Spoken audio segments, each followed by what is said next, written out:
Hello guys, welcome back to my videos tutorial to how to use print and input. So let's start to go to studios and let's start print and parentheses code of hello world, hello world.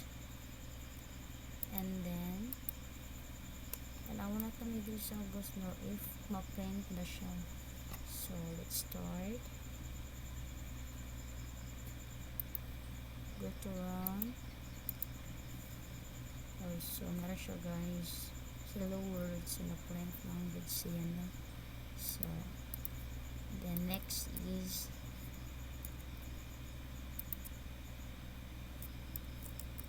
namespace equal input and the parentheses enters parent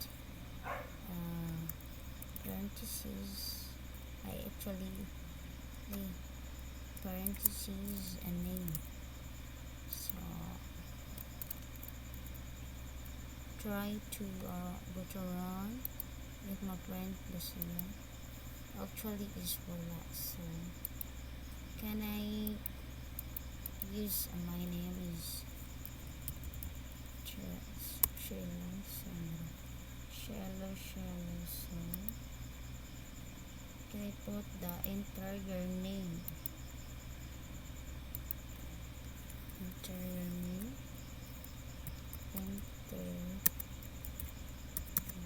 name. So code is the code.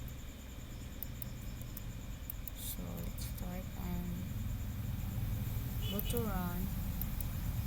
So enter your name. Lastly is Shelly.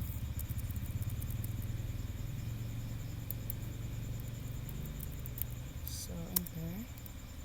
So meron siya guys, nakita rin yun. So thank you for watching my videos.